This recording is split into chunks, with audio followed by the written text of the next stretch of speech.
Bienvenue à ce webinaire sur la planification de la transition primaire-secondaire, volet parents, offert par Parcours d'enfants de Morneau-Chapelle. Mon nom est Naomi Lalonde, je vais être la présentatrice de ce webinaire aujourd'hui. Donc, je suis psychoéducatrice depuis 2014 et j'œuvre principalement auprès d'adolescents en milieu scolaire qui présentent des difficultés d'adaptation dans différentes sphères de vie.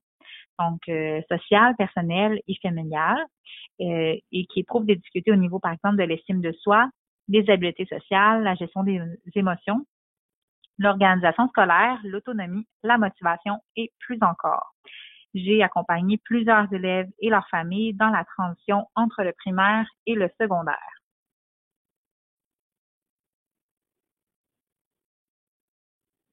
Donc, le plan de la présentation d'aujourd'hui, on va d'abord voir les principales différences entre le primaire et le secondaire.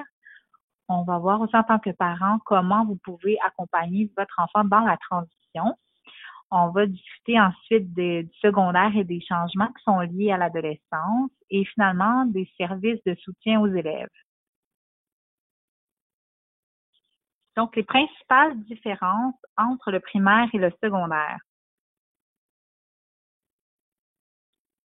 Tout d'abord, il y a la taille de l'école. Donc, la plupart des écoles secondaires sont plus grandes que les écoles primaires parce qu'elles accueillent davantage d'élèves et les besoins sont plus grands en termes de locaux et d'espaces communs pour l'enseignement, mais aussi pour les activités parascolaires. Le transport scolaire, donc le trajet en autobus, peut couvrir un plus grand secteur qu'au primaire ou encore votre enfant va peut-être devoir prendre le réseau de transport en commun de la ville pour se rendre à l'école.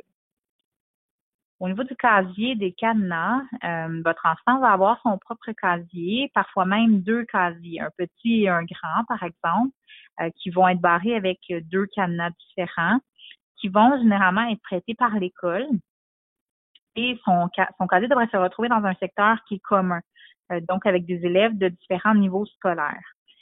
Tout le matériel scolaire va devoir se trouver dans son casier, en plus de ses effets personnels. Donc, son manteau, ses bottes, ses vêtements d'éducation physique, sa boîte à lunch, ses cahiers, etc. Le groupe, donc l'enfant, votre adolescent, en fait, va faire partie d'un groupe numéroté. Par exemple, le groupe 13, 14 ou 15 ou encore 101, 102, 103. Ce sera plus comme le groupe de Madame Lynn, par exemple. De façon générale, un groupe va suivre un même horaire, mais pour certains cours à option, c'est possible que les élèves d'un groupe soient dispersés. Évidemment, au niveau du nombre d'enseignants, le secondaire, ça implique qu'il y a plusieurs enseignants, normalement un pour chaque matière. Ça veut dire aussi qu'il y a des règles, des personnalités, des exigences et des fonctionnements qui peuvent être différents d'un enseignant à l'autre. Ça demande de l'adaptation de la part des élèves, mais il y a souvent un enseignant qui agit à titre de titulaire ou de tuteur pour un groupe en particulier, donc qui peut devenir davantage le pôle de référence de votre enfant, mais également le vôtre en cas de besoin. Au niveau du matériel scolaire, vu qu'il y a des enseignants différents qui enseignent des matières différentes, ça veut dire aussi qu'il y a du matériel scolaire différent pour chaque cours. L'agenda scolaire est généralement fourni par l'école, mais dans la plupart des cours, il va y avoir au moins un manuel et un cartable ou un cahier de notes, et même parfois des livres, donc des livres en français, des livres en anglais. Les enseignants vont donner la liste du matériel à l'avance et leurs directives concernant le matériel en début d'année.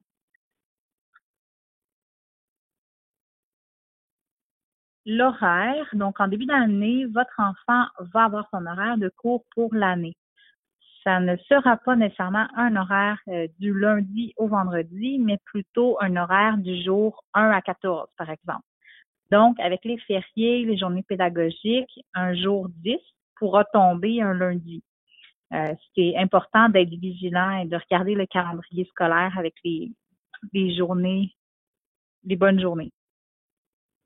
Et l'horaire de la journée aussi va être divisé en périodes, donc la période 1, période 2, période 3, période 4, période 5. Et il y a des périodes, par exemple, la 3 et la 4 vont correspondre à des heures de dîner ou des heures de classe, dépendamment des cycles. La durée des périodes va généralement varier entre 60 et 75 minutes, dépendamment des écoles, avec des pauses entre 5 et 10 minutes entre chaque période pour que votre enfant ait le temps de se déplacer entre ses cours. Il va y aussi avoir deux périodes de dîner, donc une qui est réservée au premier cycle, le premier et le deuxième secondaire, et l'autre au deuxième cycle, donc la troisième, quatrième et cinquième secondaire. Les déplacements dans l'école, donc comme chaque enseignant a généralement son local, l'élève doit se déplacer entre deux périodes. C'est un des grands stress en début d'année des nouveaux parce qu'ils n'ont pas encore de repères. Mais il ne faut pas trop s'inquiéter avec ça parce que dès les premiers jours d'école, le personnel est habituellement compréhensif. Il vient en aide aux élèves dans les corridors pour les aider à se diriger. Parfois, il y a un système de pairs aidants aussi, donc des élèves plus vieux vont aider les plus jeunes. Tout le monde est conscient qu'il s'agit d'un changement et que les élèves ont besoin de soutien et un temps d'adaptation. L'organisation du temps, donc chaque enseignant a ses propres exigences. Donc, c'est possible qu'à certaines périodes de l'année, la charge de devoirs, de travaux, de projets soit plus importante et surtout, elle peut arriver de façon simultanée. Il y a aussi 3 périodes, en fait, dans l'année, soit autour de fin octobre, fin février et mi-juin, qui correspondent aux fins d'étape, où les évaluations et les examens ont lieu en même temps dans chaque discipline. Ça demande que les élèves apprennent à gérer leur temps de façon adéquate pour qu'ils arrivent à respecter les échéanciers et soient prêts à faire leurs examens à temps dans chacun de leurs cours. La liberté et l'autonomie, c'est souvent un aspect qui est très positif pour les élèves, mais qui est un aspect parfois plus inquiétant pour les parents. C'est un grand changement comparativement à l'école primaire où l'horaire de jeu est défini, il y a beaucoup de surveillance. Mais malgré le fonctionnement différent de l'école secondaire, sachez qu'il y a tout de même de la surveillance à l'école et des règles à suivre. Normalement, avant la 4e secondaire, les élèves, par exemple, n'ont pas le droit de quitter l'enceinte de l'école sur l'heure du dîner. Ils peuvent cependant se promener dans l'école, dans les endroits où il y a des activités, des récupérations, la bibliothèque, la salle d'ordi, aller à leur casier, aller dans la cour extérieure. Et liberté et autonomie vont de pair parce que personne ne va leur dire de ne pas oublier que, par exemple, cet après-midi, ils ont un projet à remettre, ils doivent faire imprimer à la bibliothèque ou rencontrer leur coéquipier. Même chose pour les récupérations. Les enseignants vont les convier, vont les inviter, mais personne va leur tenir la main là, pour y aller. C'est donc de leur responsabilité de s'en rappeler.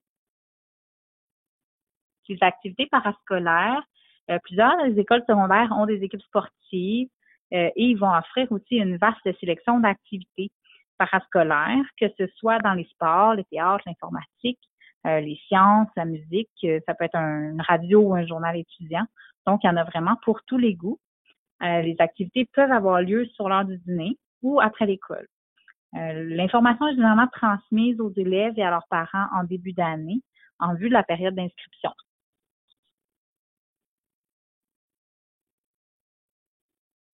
Donc, comment vous pouvez accompagner votre enfant dans la transition primaire-secondaire? C'est sûr que la transition du primaire au secondaire, c'est une nouvelle étape dans la vie de vos enfants. Et en tant que parent, vous êtes sûrement fiers de vos enfants et des efforts qu'ils ont faits pour arriver jusque-là.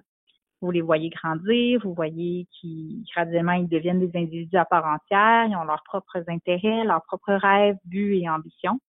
Mais malgré la fierté qui vous habite, des fois, vous êtes peut-être un peu inquiet aussi à l'approche de ce changement. Des fois, ce sont nos expériences personnelles qui influencent nos inquiétudes. Parfois, c'est la personnalité de notre enfant ou même la nôtre.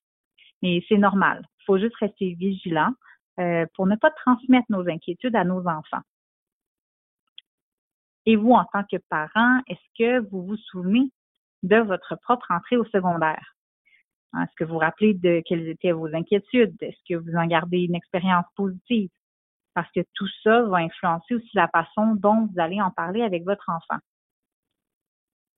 Et face à l'entrée au secondaire de votre enfant aujourd'hui, est-ce que vous avez des inquiétudes ou des préoccupations? Est-ce que ça peut avoir un lien avec ce que vous-même vous avez vécu, par exemple? Mais rappelez-vous que ce que vous avez vécu va être différent de ce que votre enfant va vivre parce que vous êtes deux personnes différentes dans un contexte qui est différent. Et il faut le plus possible éviter les phrases du genre dans mon temps, tu vas voir, ça va être comme ça, etc. Est-ce que vous connaissez les inquiétudes d'un peu de vos enfants? Est-ce que vous en avez parlé avec eux? Parce que il y en a certains qui d'emblée en parlent avec leurs parents, mais c'est évident que s'ils n'abordent pas le sujet, vous pouvez leur demander. Hein. La meilleure façon de connaître les préoccupations de votre enfant, c'est lui demander.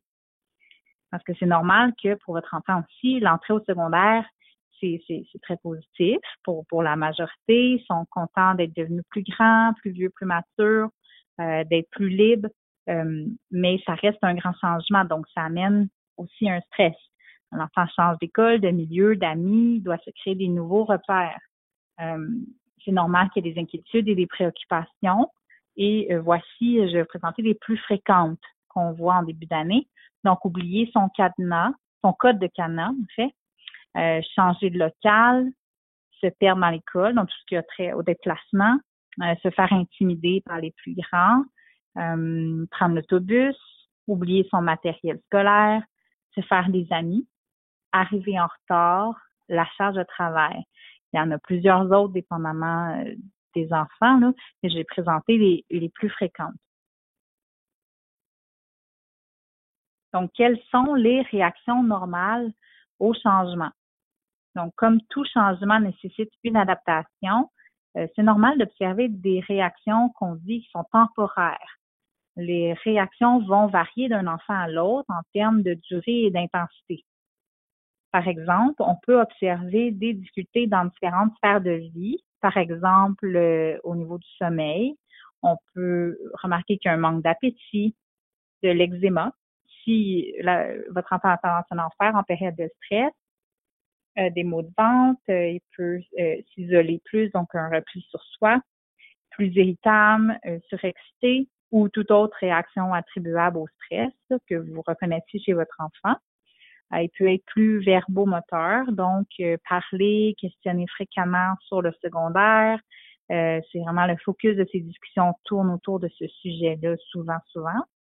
Lors de l'entrée à l'école aussi, on observe plusieurs élèves avec des sacs à dos qu'on dit tortues. Donc, c'est-à-dire qu'ils mettent tout leur matériel scolaire dans leur sac, leur manuel pour toute la journée. C'est très, très lourd, donc, parce qu'ils ont tellement peur d'oublier quelque chose. Normalement, ces réactions-là diminuent une fois que l'école est commencée, mais si vous vous apercevez que les difficultés persistent plusieurs semaines après le début de l'année scolaire, c'est peut-être un signe que votre enfant a la difficulté à s'adapter et qu'il faut demander de l'aide aux bonnes personnes, qu'on va voir un petit peu plus loin dans la présentation. Donc, quelle serait la bonne attitude à adopter avec votre enfant? Donc, parler de ses craintes dans le but de trouver des solutions, lui donner des outils. Donc, si sa peur, par exemple, c'est de se perdre dans l'école ou d'arriver en retard, oublier son code de cadenas, voir qu'est-ce que vous pouvez faire ou qu'est-ce que lui peut faire si jamais ça arrive. Par exemple, qui peut aller voir, à qui peut demander de l'aide, élaborer ensemble une liste de solutions. Ça va vraiment faire diminuer son stress.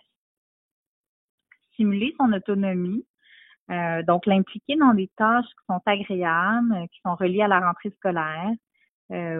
Par exemple, choisir ses vêtements, choisir ce qu'il veut mettre dans son lunch, personnaliser ses cahiers, choisir son matériel scolaire, dans la mesure des choses qu'on peut choisir, évidemment. L'importance des routines et des moments de détente. Donc, comme la nouveauté amène son lot de stress, dans un souci de maintenir une stabilité, on va essayer d'avoir une routine avec l'enfant que l'enfant est déjà familier avec la routine ou oui, c'est ça, de la routine.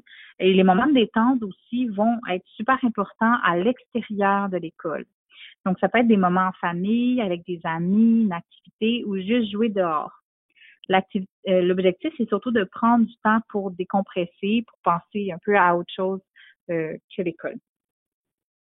Adopter une attitude optimiste et rassurante. puisque l'attitude que vous allez avoir par rapport à l'entrée au secondaire va nécessairement influencer votre enfant. Il ne faut pas banaliser le changement. Montrez-vous disponible pour eux s'ils ont des questions, des inquiétudes. Soyez à l'écoute.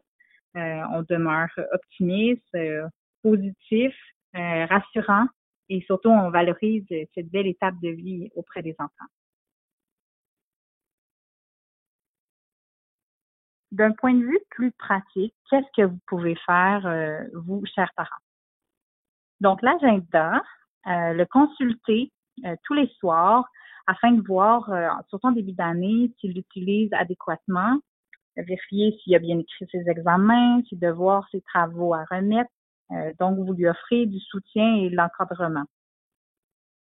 Vous pouvez consulter aussi les premières pages de l'agenda de votre enfant. Généralement, c'est un bon outil de référence. Vous allez avoir le calendrier scolaire de l'école, les règlements, le code de vie, etc.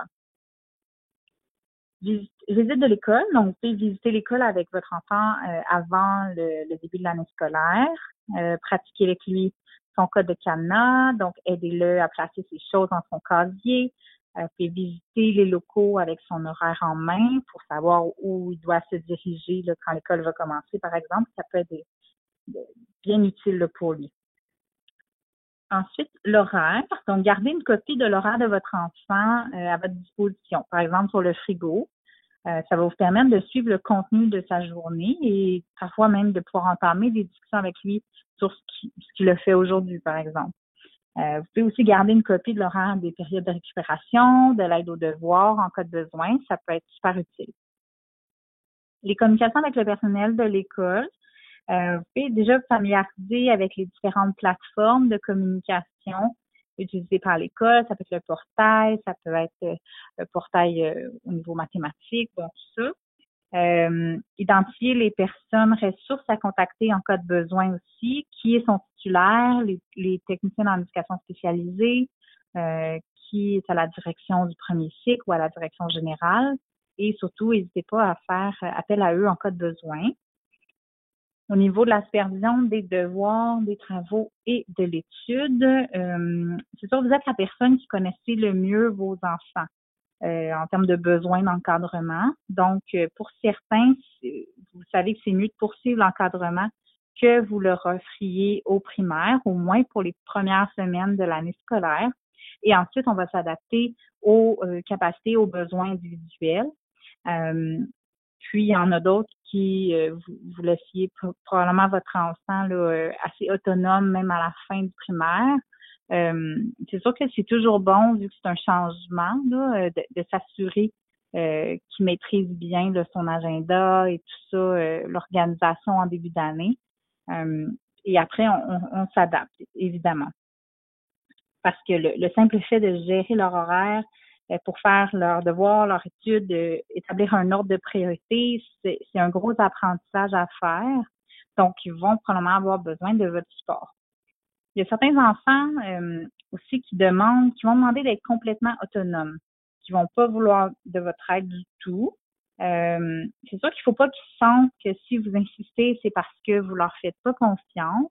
Il y a certains enfants qui ont juste besoin, en fait, de tester leurs propres limites. Donc, vous pouvez les laisser expérimenter une semaine, 2. Quelques oublis, c'est pas grave, mais en fait, ils vont apprendre de leurs erreurs, là. C'est important, en fait, de leur laisser savoir que vous restez disponible en cas de besoin, puis les diriger vers d'autres ressources, des ressources qui peuvent les aider si jamais ils veulent pas de votre aide. Par exemple, il y a l'éducatrice spécialisée, un titulaire, un ami, tout ça. Là, il y a d'autres façons de lui venir en aide. Mais c'est sûr que demander et vérifier que son enfant a fait ses devoirs, ça fait partie du rôle parental, même si votre enfant peut parfois ne pas apprécier. Mais par cette supervision et cet encadrement que vous allez lui donner, c'est sûr que vous transmettez aussi des valeurs qui sont importantes. Donc, d'être fiable, de respecter le sens des responsabilités, l'autonomie, qui va pouvoir transposer tout au long de sa vie. Donc, le secondaire, ça rime aussi avec le début de l'adolescence et qui dit adolescence dit changement. Donc, les changements qui sont reliés à l'adolescence ou qui surviennent en fait à la période de l'adolescence au niveau physiologique. Donc, les changements, on va dire, qui sont attribuables à la puberté. Donc, ça peut être, on va voir des poussées de croissance, les jeunes vont commencer à avoir de l'acné à cause des hormones, plus de pilosité, la voix va muer, et avec la pilosité vient aussi la sudation. Donc, c'est important de demeurer vigilant au niveau de l'hygiène parce que c'est une période où l'apparence physique et l'esthétisme va prendre de plus en plus d'importance et de place. Les jeunes vont être plus sensibles à ça, principalement en lien avec le regard des autres. Au niveau cognitif, c'est la période du développement de l'identité. Donc, pour développer leur jugement critique, les adolescents vont parfois rejeter les idées, les opinions, les valeurs, entre autres de leurs parents, pour pouvoir construire leur propre individualité. Il s'agit d'un processus qui est normal et que les parents ne doivent pas prendre personnel, mais aussi afin de les aider à mieux définir leur propre identité, les adolescents vont avoir tendance à se comparer à leur père, puis à IRS, là. Ils auront parfois aussi des goûts différents. Donc, ils vont délaisser une activité ou un sport qu'ils aimaient beaucoup avant et ils vont tenter des nouvelles expériences, un nouvel habillement, des nouveaux goûts musicaux, un nouveau sport. Ils vont faire de plus en plus leur propre choix. C'est sûr que des fois, ça peut être confrontant, voire même désagréable pour les parents, mais il faut se rappeler que c'est une étape d'exploration qui est importante. C'est un passage qui les aide à se construire. Et ça demeure toujours préférable de les accompagner dans ce processus-là pour maintenir le plus possible une relation qui est positive avec votre enfant, plutôt que d'entrer dans la confrontation. Sur le plan émotionnel, l'adolescence est une période importante dans le développement du cerveau et il y a aussi les changements hormonaux, donc ça amène son lot de montagnes russes. Par exemple, on peut observer des réactions disproportionnées par rapport à une situation, des humeurs changeantes, des débordements émotionnels et souvent même les adolescents ne comprennent pas nécessairement ce qui leur arrive. Les relations sociales, au niveau des relations d'amitié, c'est une période où les amis prennent beaucoup, beaucoup plus de place. Socialement, c'est aussi une période où ils ont vraiment besoin de plaire, donc la désirabilité sociale et un grand besoin d'appartenance à un groupe.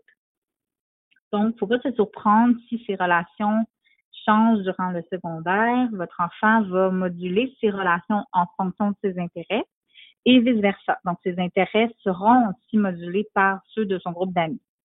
C'est une période où il apprend la vie en groupe et développe des stratégies de résolution de conflits. Ces relations sociales vont l'aider dans la construction identitaire en termes de goût et d'intérêt. Il y a aussi les relations amoureuses. Donc, l'adolescence, c'est la période où il y a l'éveil de la sexualité. C'est un sujet qui est populaire, en fait, qui est partagé par les jeunes. Donc, ça peut se manifester de différentes façons, par des questionnements sur leur propre sexualité. On peut voir qu'ils sont plus intéressés à être dans des groupes où il y a quelqu'un du sexe opposé ou du même sexe, dépendamment de leur orientation sexuelle. Bon, on peut voir qu'ils explorent, ils en parlent plus également. Et on peut voir aussi qu'ils portent, par exemple, plus de soins à leur apparence physique. Les relations familiales, comme les amis prennent de plus en plus de place, il y a un certain détachement qui s'installe avec les membres de la famille. Par exemple, ils veulent moins participer aux activités ou aux sorties familiales pour plutôt faire des choses avec leurs amis. C'est un détachement qui est normal et surtout nécessaire dans leur passage à l'autonomie. Continuez quand même à vous intéresser à ce qu'ils font, à les inviter dans les activités familiales, à les inclure. Prévoyez des moments seul à seul avec lui. Gardez en tête que vous serez toujours important dans sa vie, mais votre rôle va être appelé à évoluer. Donc, quelles sont les ressources d'aide à votre disposition? Donc, en tant que parent, c'est important de connaître les services de soutien aux élèves qui sont propres à votre école et d'identifier les personnes ressources. En cas de besoin, vous saurez où vous diriger. Par exemple, il peut y avoir des activités d'intégration pour les premières secondaires. Ça peut prendre la forme d'un camp ou d'une journée à l'école. Ensuite, est-ce que des ateliers d'organisation scolaire de faire? Est-ce qu'un service d'éducation spécialisé et qui sont les intervenants? Est-ce qu'il y a un service de jumelage ou d'entraide par les pairs pour l'aide aux devoirs ou l'aide à l'organisation scolaire, par exemple? Quand est-ce qu'ont lieu les périodes de titulariat ou de récupération? Quels sont les services professionnels disponibles? Par exemple, on parle d'orthopédagogie, de psychoéducation, de psychologie.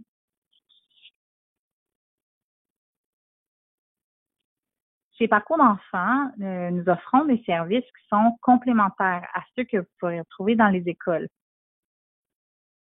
Donc, Parcours d'enfants, on a plus de 15 ans d'expérience en milieu scolaire, en milieu de garde, auprès des enfants, des adolescents et de leurs familles. Notre équipe est composée de plus de 100 professionnels. Nos psychoéducateurs, par exemple, interviennent auprès d'enfants, d'adolescents vivant des difficultés d'adaptation qui se manifestent principalement sur le plan comportemental. Ils évaluent, interviennent et proposent des solutions adaptées aux besoins de chacun. Nous avons aussi des psychologues, donc qui sont spécialement formés pour évaluer, diagnostiquer des troubles cognitifs, neurologiques et développementaux chez les enfants et les adolescents, tels que le TDAH, par exemple. On a aussi une équipe de neuropsychologues qui poussent plus loin l'évaluation pour traiter en fait des différents troubles cognitifs neurologiques et qui nous aident à mieux comprendre les mécanismes d'apprentissage, en plus d'effectuer des diagnostics différentiels. Et on travaille également en collaboration avec une pédopsychiatre en clinique dont les services sont couverts par l'assurance maladie. Nos orthophonistes vont aider l'enfant à améliorer ses aptitudes en communication. Ils vont travailler essentiellement avec des enfants qui ont des difficultés de langage.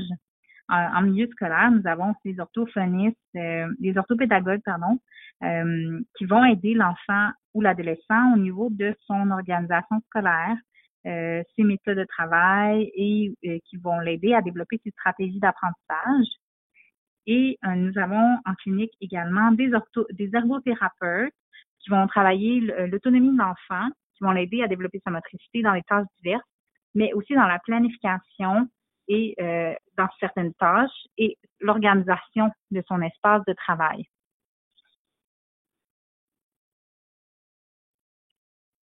Parcours d'enfants a des points de service partout au travers du Canada. Au Québec, nous avons 3 points de service à Montréal, donc à Pointe-Claire, Westmount et Montréal-Est. Nous en avons 2 à Québec, dans le secteur de Sainte-Foy et le Bourgneuf, ainsi qu'à Sherbrooke, Terrebonne et Saint-Hyacinthe. Mais en plus de travailler dans les différents points de service, nos professionnels se déplacent en milieu de garde, en milieu scolaire, principalement des psychoéducateurs et des orthopédagogues, et à domicile. On offre également des séances de formation aux parents, aux enseignants et intervenants dans le milieu de garde. Et dans certaines disciplines, on offre des services de thérapie en ligne.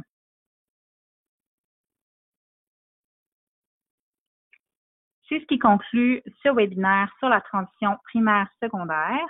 Donc, pour prendre rendez-vous ou avoir de l'information supplémentaire sur nos services, vous pouvez appeler au 1-866-653-2397 ou visiter notre site web parcoursdenfants.com.